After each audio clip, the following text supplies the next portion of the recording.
11 militaires somaliens ont été victimes d'un attentat mardi 17 janvier 2023. Cet attentat survenu dans un camp militaire de Hawadli, à environ 60 km nord de la capitale Mogadiscio, a été revendiqué par le groupe islamiste Al-Shabaab. Le commandant d'une milice locale alliée du pouvoir, Mohamed Osman, a indiqué que les djihadistes ont d'abord fait exploser un véhicule chargé d'explosifs avant de s'attaquer au dit camp.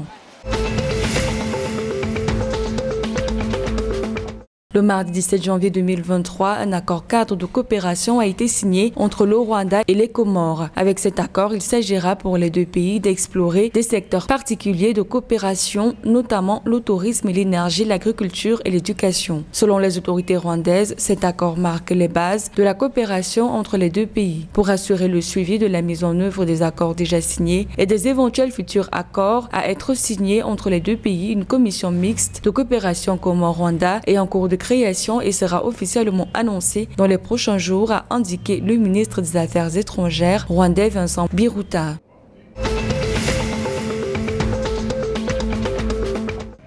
En vue de l'élection présidentielle prévue en 2023 au Soudan du Sud, le gouvernement de transition s'efforce de matérialiser toutes les clauses de l'accord de paix revitalisé de septembre 2018.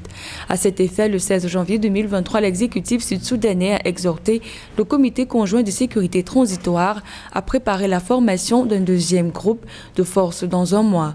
Cette annonce intervient alors qu'une première cuvée de forces unifiées venait d'être libérée.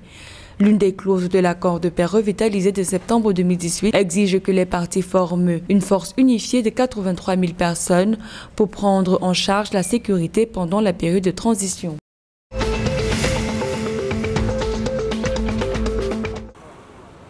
L'Ouganda va bénéficier d'un fonds de près de 240 millions de dollars du Fonds monétaire international. Selon l'institution financière, ces fonds permettront à ce pays d'Afrique de l'Est de financer ses programmes économiques.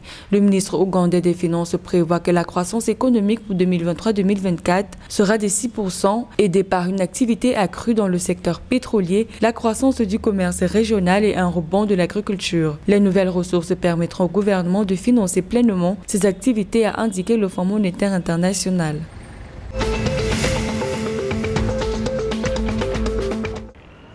La Banque de Tanzanie a annoncé le 14 janvier 2023 qu'elle a adopté une approche progressive, prudente et basée sur les risques pour l'adoption de la monnaie numérique. Cette annonce a été faite après le constat suivant lequel d'autres banques centrales ont adopté la même posture, tandis que 6 pays avaient choisi d'annuler leur adoption de la monnaie numérique. Selon la Banque de Tanzanie, c'est une fois que les recherches sur les risques de la monnaie numérique seront terminées et évaluées que le public tanzanien recevra des informations sur la voie à suivre pour son utilisation.